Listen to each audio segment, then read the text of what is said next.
नमः शिवाय। हर हर महादेव। मेरे चैनल में आपका स्वागत है।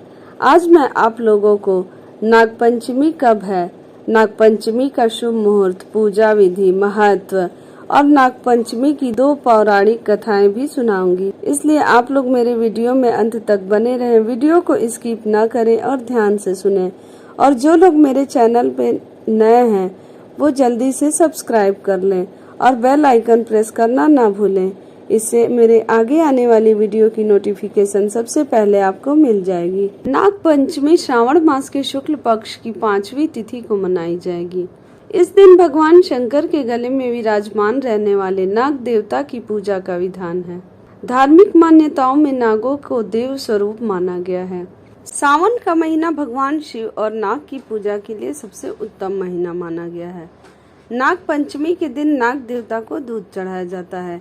इसके साथ ही इस दिन नाग देवता की विधिवत पूजा की जाती है।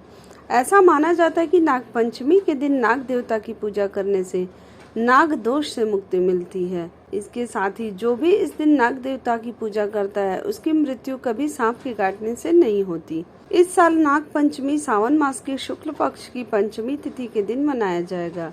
2024 में नाग पंचमी का त्योहार 9 अगस्त 2024 शुक्रवार के दिन मनाया जाएगा।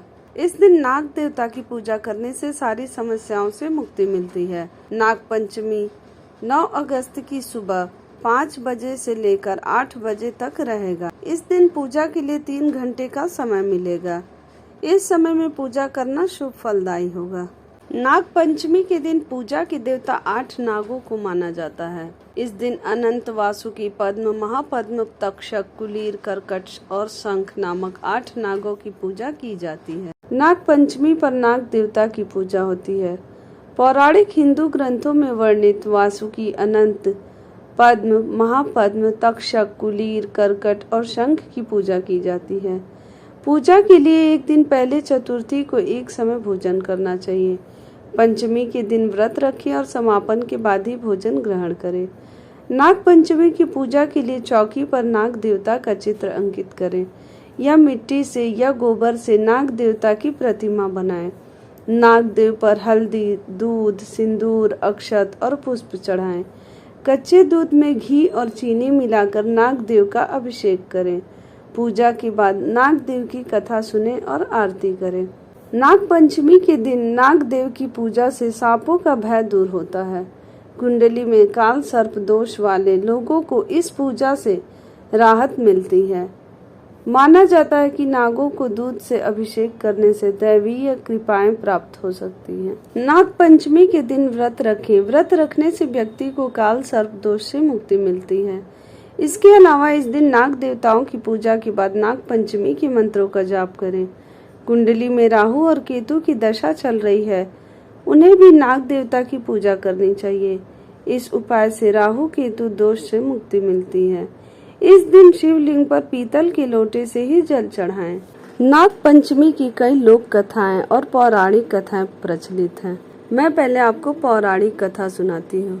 पौराणिक कथा के अनुसार जन्मेजय अर्जुन के पौत्र राजा परीक्षित के पुत्र थे। जब जन्मेजय ने पिता की मृत्यु का कारण सर्प दंश जाना तो उसने बदला लेने के लिए सर्प सत्र नामक यज्ञ का आयोजन किया। नागों की रक्षा के लिए यज्ञ को ऋषि आस्तिक मुनि ने श्रावण मास की शुक्ल पक्ष की 5वीं के दिन रोक दिया और नागों की रक्षा की। इस कारण तक्षक नाग के बचने से नागों का वंश बच गया। आग के ताप से नाग को बचाने के लिए ऋषि ने उन पर कच्चा दूध डाल दिया था। तभी से नाग पंचमी मनाई जाने लगी। वही नाग देवता को दूध चढ़ाने की परंपरा शुरू हुई।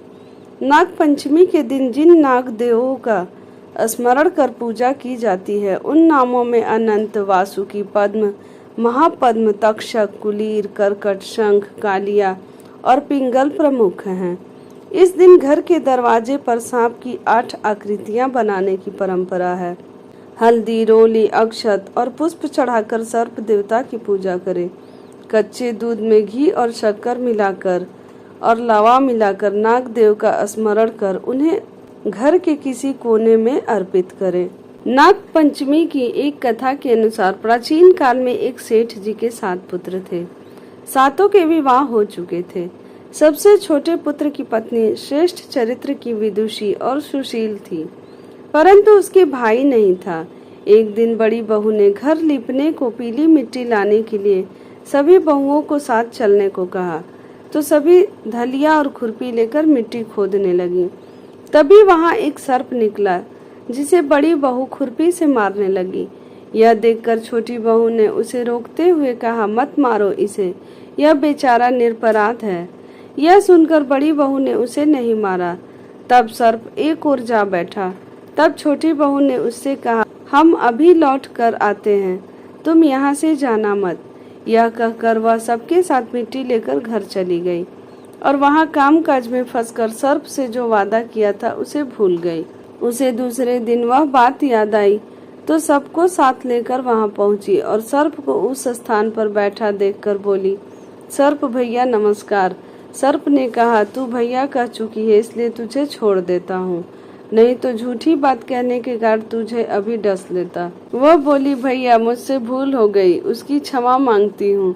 तब सर्प ने कहा, अच्छा तू आज से मेरी बहन हुई और मैं तेरा भाई हुआ, तुझे जो मांगना हो मांग ले। वह बोली, भैया मेरा कोई नहीं है, अच्छा हुआ जो तू मेरा भाई बन गया।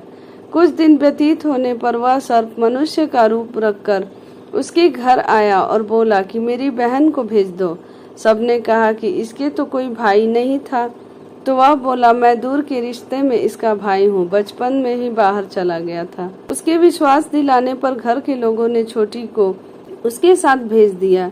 उसने मार्ग में बताया कि मैं वही सर्प हूँ, इसलिए तू डरना नहीं और जहाँ चलने में कठिनाई हो वहाँ मेरी पूंछ पकड़ लेना। उसने कहे अनुसार ही किया और इस प्रकार वह अपने घर पहुँच गई। वहाँ के धन ऐश्वर्य को देखकर वह चकित हो गई। एक दिन सर्प की माता ने उससे कहा, मैं बाहर जा रही हूँ, तू अपने भाई को ठंडा दूध पिला देना। उसे यह बात ध्यान न रही और उसने गर्म दूध पिला दिया, जिसमें उसका मुख बुरी तरह जल गया। यह देखकर सर्प की माता बहुत क्रोधित हुई, परंतु सर्प के समझाने पर चुप हो गई। तब सर्प ने कहा कि बहन को अब इसके घर भेज देना चाहिए। तब सर्प और उसके पिता ने उसे बहुत सा सोना, चांदी, जवाहरात, वस्त्र, आभूषण देकर उसके घर पहुंचा दिया। इतना ढेर सारा धन देखकर बड़ी बहू ने ईर्ष्या से कहा, भाई तो बड़ा धनवान है, तुझे तो उससे और भी धन लाना चाहिए। सर्प ने यह वचन सुना तो सब वस्तुएं सोने की लाकर दे दी। यह देखकर बड़ी बहू ने कहा, इन्हें झाड़ने की झाड़ू भी सोने की होनी चाहिए। तब सर्प ने झाड़ू भी सोने की लाकर रख दी। सर्प ने छोटी बहू को हीरा मणियों का एक अद्भुत हार दिया था। उसकी प्रशंसा उस देश की रानी ने भी सुनी और वह राजा से बोली कि सेठ की छोटी बहू का हार यहाँ आना चाहिए। राजा ने मंत्री को हुक्म दिया कि उससे वह हार लेकर शीघ्र उपस्थित हो। मंत्री ने सेठ जी से जाकर कहा कि महारानी जी छोटी बहू का हार पहनेंगी, वह उससे लेकर मुझे दे दो। सेठ जी ने डर के कारण छोटी बहू से हार मांगकर दे दिया। छोटी बहू को यह बात बहुत बुरी लगी। उसने अपने सर्प भाई को याद किया और आने पर प्रार्थना की, भैया रानी ने हार छीन लिया है, तुम कुछ ऐसा करो कि जब वह हार उसके गले में रहे तब तक के लिए सर्प बन जाए और जब वह मुझे लौटा दे तब हीरो और मणियों का हो जाए। सर्प ने ठीक वैसा ही किया। जैसे ही रानी ने हार पहना वैसे ही वह सर्प बन गया। यह देखकर रानी चीख पड़ी और रोने लगी। यह देखकर राजा ने सेठ के पास खबर भेजी कि छोटी बहू को तुरंत भेजो। सेठ जी डर गए कि राजा न जाने क्या करेगा। वे स्वयं छोटी बहू को साथ लेकर उपस्थित हुए। राजा ने छोटी बहू से पूछा, तूने क्या जादू किया है, मैं तुझे दंड दूंगा। छोटी बहू बोली, राजन धृष्टता क्षमा कीजिए, यह हार ही ऐसा है, मेरे गले में हीरो और मणियों का रहता है और दूसरे के गले में सर्प बन जाता है। यह सुनकर राजा ने वह सर्प बना हार उसे देकर कहा, अभी पहन कर दिखाओ। छोटी बहू ने जैसे ही उसे पहना वैसे ही वो हीरो मणियों का हो गया। यह देखकर राजा को उसकी बात का विश्वास हो गया और उसने प्रसन्न होकर उसे बहुत सी मुद्राएं भी पुरस्कार में दी।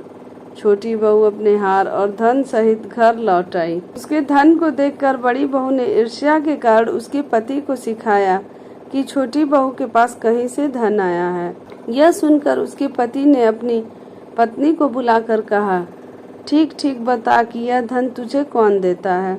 तब वह सर्प को याद करने लगी। तब उसी समय सर्प ने प्रकट होकर कहा, यदि मेरी धर्म बहन के आचरण पर संदेह प्रकट करेगा तो मैं तुझे डस लूंगा।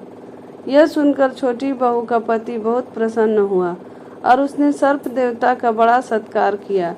उसी दिन से नागपंचमी का त्योहार मनाया जाता है और स्त्रियां सर्प को भाई मानकर उसकी पूजा करती हैं। धार्मिक कथाओं को सुनने के लिए आप लोग मेरे चैनल से जुड़े रहें और जो लोग मेरे चैनल पे नए हैं वो जल्दी से सब्सक्राइब कर लें और बेल आइकन प्रेस करना ना भूलें। कथा अच्छी लगे तो लाइक शेयर जरूर करें और कमेंट में जय श्रीमन नारायण जरूर लिखें।